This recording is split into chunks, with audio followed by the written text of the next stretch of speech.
ગુજરાતમાં કોંગ્રેસ દ્વારા સંગઠન સર્જન અભિયાન અંતર્ગત આજે જેતપુરમાં કાર્યક્રમ યોજાયો હતો. આ કાર્યક્રમ ઓલ ઇન્ડિયા કોંગ્રેસ સમિતિ દ્વારા સંગઠનની સમીક્ષા કરીને સંગઠન મજબૂત બનાવવાની શરૂઆત કરાઈ છે. તેમજ સંગઠનના નેતૃત્વના માધ્યમથી સંગઠન સર્જન અભિયાનની શરૂઆત ગુજરાતથી થઈ રહી છે.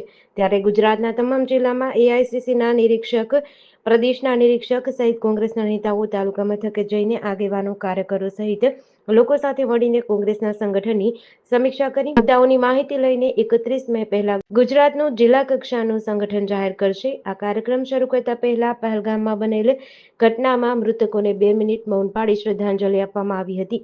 ગુજરાતની જનતા તમામ રીતે પરેશાન છે. બેરોજગારી, આરોગ્યની સુવિધા પૂરતી મળતી નથી, શિક્ષણ મોંઘું થઈ રહ્યું છે, મોંઘવારી, ખેડૂતો પાયમાલ બની રહ્યા છે, ઉદ્યોગોમાં મંદી સહિતના મુદ્દે વિપક્ષ દ્વારા પ્રહાર કરવામાં આવ્યા હતા.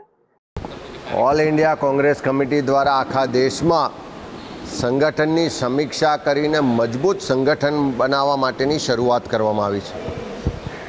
સાબરમતીના તટ પર આ ગાંધી સરદારની પાવન ભૂમિ પર કોંગ્રેસના નેતૃત્વએ અધિવેશનના માધ્યમથી સંગઠન સૃજન અભિયાનની શરૂઆત કરી છે અને એની પહેલી શરૂઆત ગુજરાતથી કરવામાં આવી છે અને ગુજરાતના તમામ 41 જેટલા જે જિલ્લા યુનિટો છે એમાં એઆઈસીસીના નિરીક્ષક, પ્રદેશ સમિતિના નિરીક્ષકો આજે તાલુકે જઈ રહ્યા છે. બધા જ આગેવાનો, કાર્યકરો, સામાજિક સંગઠનો અને સૌ લોકોને મળી રહ્યા છે અને સૌના અભિપ્રાયો સાથે કોંગ્રેસના સંગઠનની સમીક્ષા થશે. કયા લોકો આવનારા સમયમાં સંગઠનનું નેતૃત્વ કરવા માગે છે, કયા લોકો લોકોના પ્રશ્નો માટે અત્યારે લડી રહ્યા છે, એ બધા જ મુદ્દાઓની માહિતી લઈ અને 31મી મે પહેલાં ગુજરાતનું નવું જિલ્લા કક્ષાનું સંગઠન જાહેર કરવામાં આવશે. આજે ગુજરાતની જનતા તમામ રીતે હેરાન પરેશાન છે.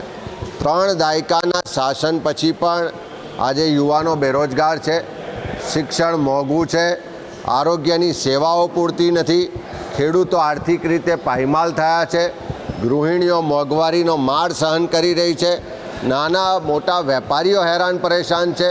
ગુજરાતની ઓળખ સમાજે ઉદ્યોગ હતા, જે હીરા ઉદ્યોગ હોય, ટેક્સટાઇલ ઇન્ડસ્ટ્રી હોય કે સિરામિક્સ ઇન્ડસ્ટ્રી હોય, આ બધામાં મંદી ચાલી રહી છે. કાયદો વ્યવસ્થાની પરિસ્થિતિ જે રીતે કથળી છે, આપણે બધાએ જોયું કે ગોંડલમાં જે રીતે ગઈકાલે બનાવ બન્યો, જે ભાજપની આંતરિક ગેંગવોર જાણે યુપી બિહારના દ્રશ્યો હોય, ગુંડા રાજ હોય એવી રીતે આખી દુનિયાએ જોયું. દારૂ, ડ્રગ્સની બધી વધી રહી છે એટલે બધા જ મોરચે નિષ્ફળ રહેલી સરકાર ભ્રષ્ટાચારમાં લિપ્ત છે.